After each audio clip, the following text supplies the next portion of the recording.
You know, whether it's from Sunday school or an Indiana Jones movie, we all know about the Ark of the Covenant. It's the ultimate lost treasure, right? This golden chest supposedly holding the Ten Commandments, an object of incredible power and, of course, an absolutely massive mystery. So, let's just get right into it. For centuries, this is the question that's driven adventurers, scholars, treasure hunters, you name it.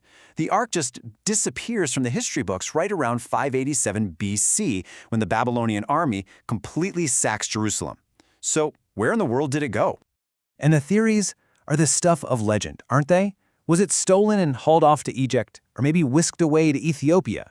Did a prophet like Jeremiah hide it in some secret cave?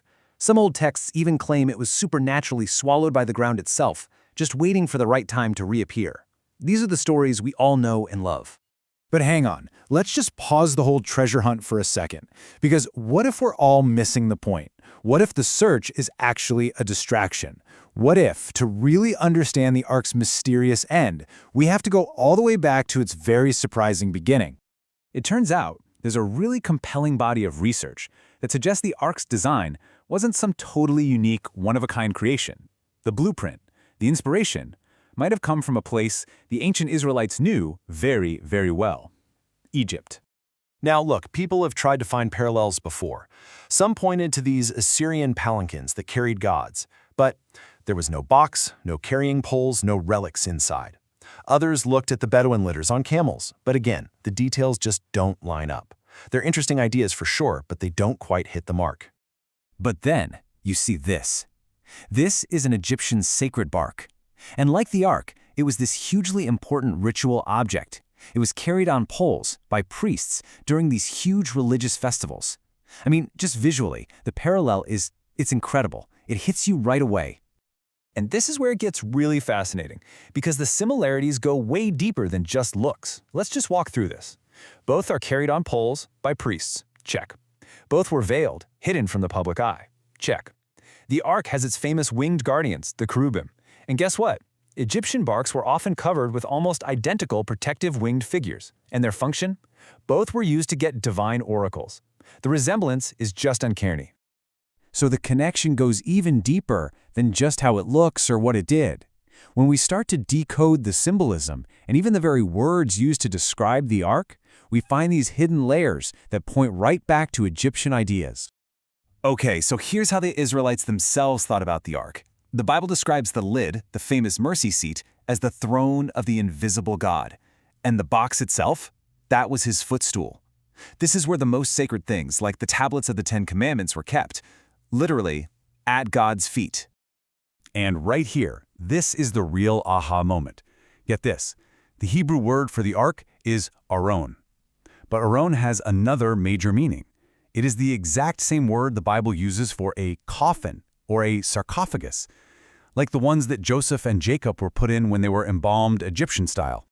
And this Egyptian artifact illustrates that idea perfectly. What you're seeing here is a figure of the god Ptah Soker Osiris, and he is standing right on top of his own coffin. And inside that coffin, they'd often place sacred texts, like the Book of the Dead.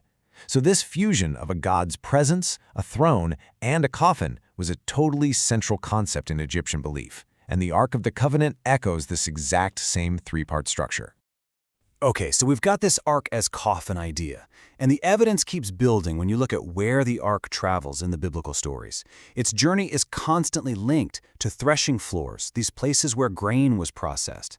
Now, in Egypt, the threshing floor was super important and directly tied to Osiris, the god of the underworld, and, crucially, resurrection.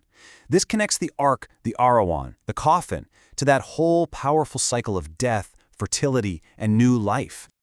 So, if the Ark was modeled on an Egyptian design and was so deeply connected to these ideas of death and renewal, what does that tell us about where it ended up? Well, it brings us to a really radical idea. What if the Ark disappeared because it was supposed to? Look, let's be real. Historically speaking, the simplest answer is usually the right one. The Ark was covered in gold. It was most likely captured by Nebuchadnezzar's army, broken up, and melted down for its precious metals. No fantastic mystery, just the brutal reality of conquest. But the story doesn't end there.